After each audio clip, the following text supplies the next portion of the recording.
Modern data breaches rarely involve brute forcing through heavy digital walls. Instead, an attacker often gains access by simply walking through the front door. Organizations rely on expensive controls to guard their perimeters, including high-end firewalls and encrypted tunnels like TLS.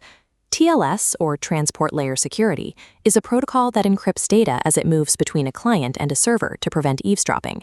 However, web applications must remain public-facing to function. This requirement creates an intentional, mandatory opening in those same firewalls, allowing anyone on the internet to reach the system. This public exposure shifts the primary attack surface. The target is no longer the network infrastructure, it is the application layer itself. When a system is designed to accept input from any stranger, its vulnerability lies in the logic it uses to process those requests. Using a proxy tool, the attacker intercepts communication between their browser and the target server. This freezes the HTTP request in transit, holding the data in a staging area before the server ever sees it. This staging phase allows the attacker to test for improper input validation. This is a developer oversight where an application fails to verify if incoming user data is safe or follows expected rules before processing it.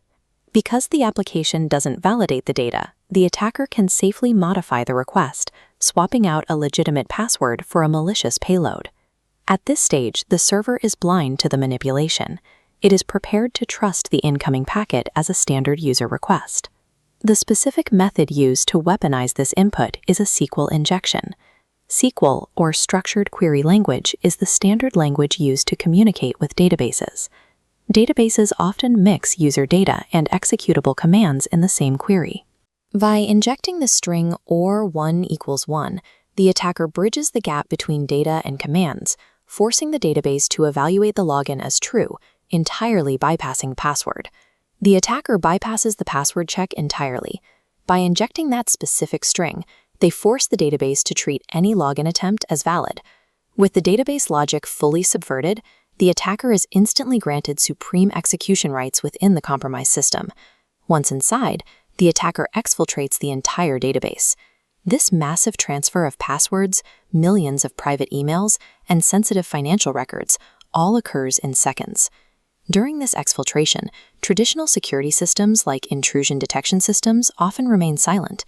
To the network monitors, this activity looks identical to a legitimate, authorized database query. A single line of text bypasses the defenses of the entire network perimeter. Stopping this exploit requires a secure software development lifecycle. This approach integrates security practices, like testing for injection vulnerabilities, into every phase of the coding process. The technical fix is a prepared statement. It locks the command structure inside a rigid template, segregating it from user input. By treating all input as literal text, the OR1 = 1 payload is boxed in, resulting in access denied. This breach demonstrates why security must begin at the code level. If an application isn't secure by design, even the most fortified perimeter remains an open door.